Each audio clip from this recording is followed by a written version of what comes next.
Tashidele, and welcome again. We are looking now at Yeshe Lama. We've completed the 4 visions, so we've looked at all of that and the explanations, some of the commentaries associated with that. So now we're moving into a section that is referred to as supplementary upadeshas. So these are supplementary instructions to support what we've already been looking at.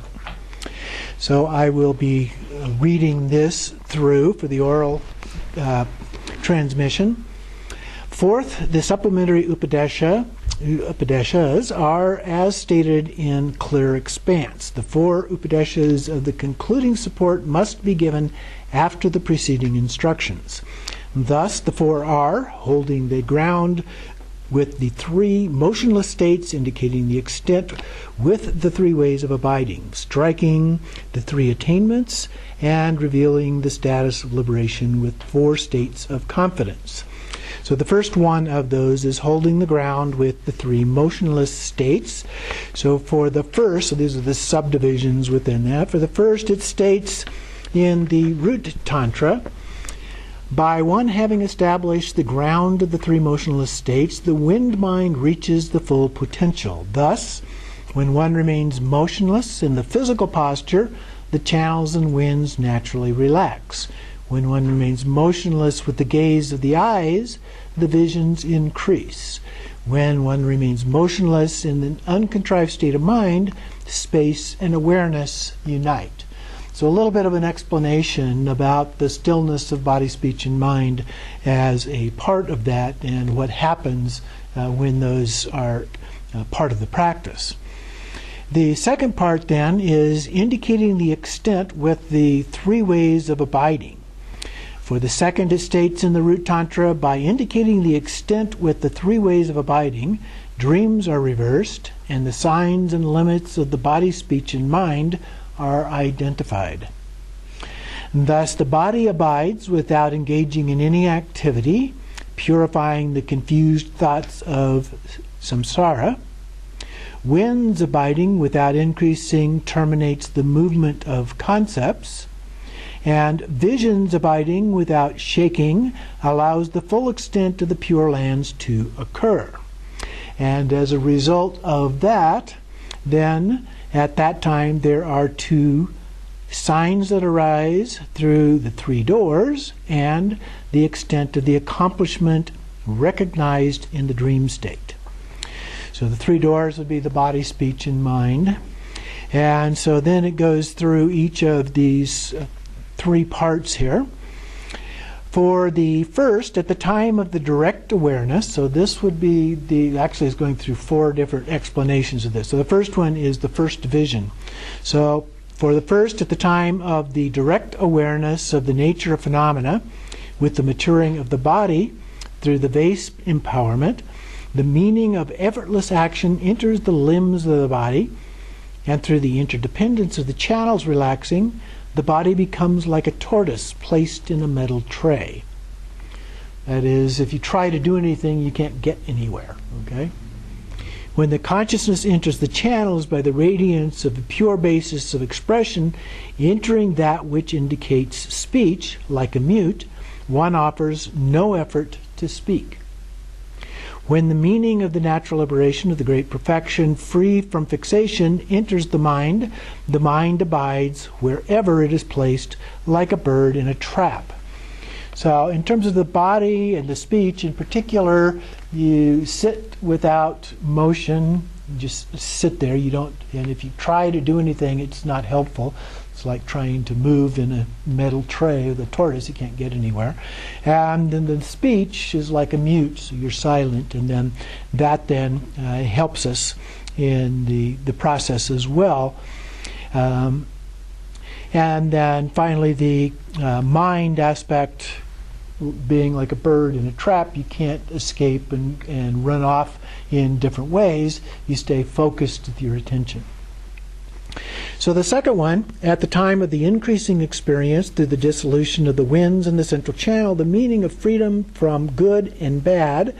So now this is the second vision. The meaning of the freedom from good and bad permeates the body. One is freed from the feeling of shame or self-importance, like suffering from a terminal disease.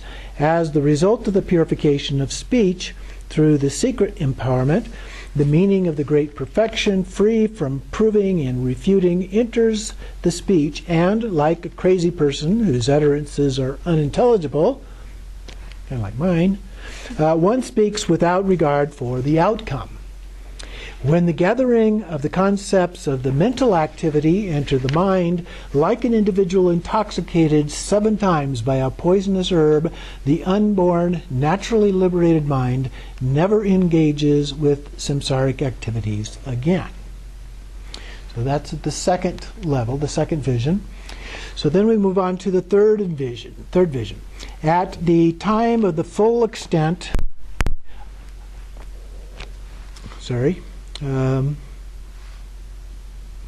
at the time of the full extent, when the potential of the prajna, or wisdom, empowerment penetrates the channels and winds, one's body is unobstructed by the 5 elements.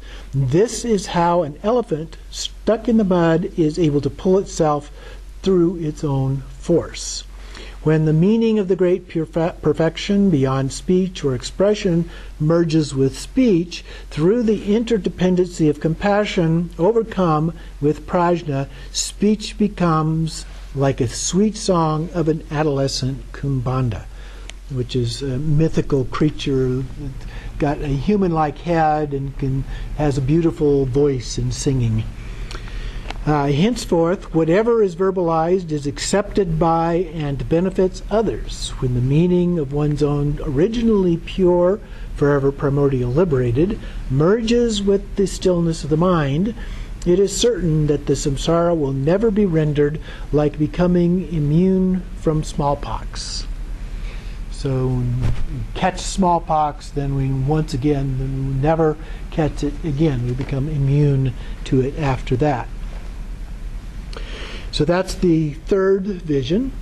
The fourth vision, at the time of the exhaustion of all phenomena, when the great perfection, having transcended the sense organs, purifies the corporal body like a corpse in a cemetery, one will not have the slightest trace of fear, even if 100 messengers of death are hovering. The body's not going to jump up and try to run away or anything, right? No matter what is out there. When the syllables that abide in the channels enter the lattice of wisdom wind, the inexpressible meaning of the king of all vehicles will imbue the sound of speech.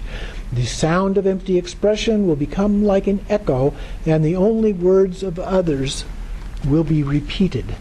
So, like an echo means that you can hear yourself talking, but it's as if you're not really talking. Okay? It's as if it's like an echo. It's somewhat of a separation. Again, another analogy would be acting in a play or something. You're repeating the words, but there's a sense of artificiality to that. There's a kind of separation that occurs. An individual whose mind has been purified by the absolute word, or fourth empowerment, will, like the consciousness of someone whose heart has been pierced by an arrow, have the ability to instantly discern awareness. Departing for the ground of original purity, and like vanishing mist, the freedom of wisdom of perfect Buddhahood will instantly occur. So at the end of the fourth vision, we achieve Buddhahood. Incidentally, it is as stated in the naturally arising. When exceptional prajna arises in the mind, recognize it to be a deception of the maras. If fearless conduct suddenly bursts forth, at the moment recognize which direction prajna should be placed. In other words, how do we use or apply this? In what way is it helpful to us? And thus, if one is not certain about how to discern the signs of mind-based experiences, there will be no liberation from the maras or the narrow passageway of obstructing deviations. So you need to have some awareness of these things and how they might be helpful to you in the process of that. So that concludes this section, and then the next part moves on to signs, which we'll look at next week.